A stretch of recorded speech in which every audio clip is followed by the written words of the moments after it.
I will start from simple moving average. Once you click simple moving average spreadsheet, you will see this file. Simple moving average is basically when demand for a product is neither growing nor declining rapidly, and if does not have seasonal traits.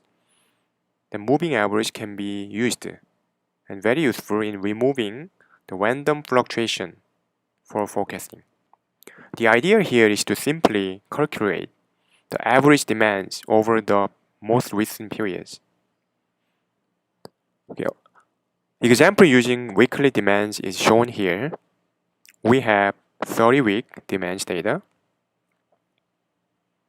and you are given two time spans for your simple moving average. And here is your actual demand fluctuation is not rapidly growing or rapidly declining, so it's good for using the moving averages.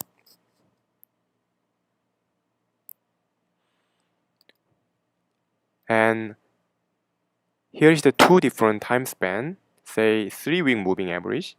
If you use the 3-week as your time span, you can start from week 4 to forecast your week 4 using the past 3 week.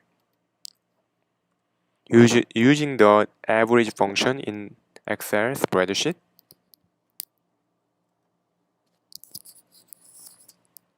So use the average of past 3 weeks and click.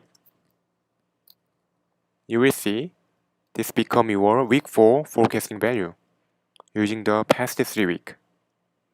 And you may want to drag this formula all the way to week 30. This become your forecasting value using the 3-week moving average. Notice that you cannot forecast at least 3 weeks.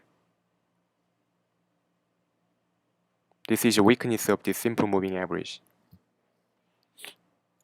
If you want to use the longer time span, which is 9 weeks, that means you have to use this average value of past 9 weeks to forecast from week 10. Equal sign average of past 9 weeks. Click. Now you want to drag this formula all the way to week 30. Then you can forecast only week 10 to week 30 by using 9-week moving average. So these 9 weeks cannot be forecasted. As you see here, this graph, you see that increasing n, increasing the time span, smooth the forecast. This dotted blue line is the shorter time span, and the thick red line is the longer time span. As we increase the time span, which is n, that smooth the forecast, but it makes less sensitive to changes of actual demands.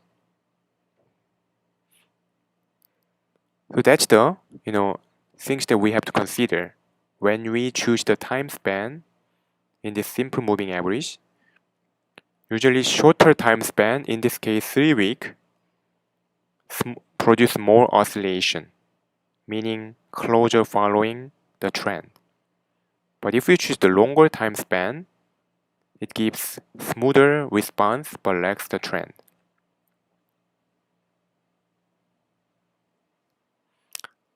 So depending on the product or industry, you have to choose the different time span to forecast your value using the simple moving average. That's it. Thank you.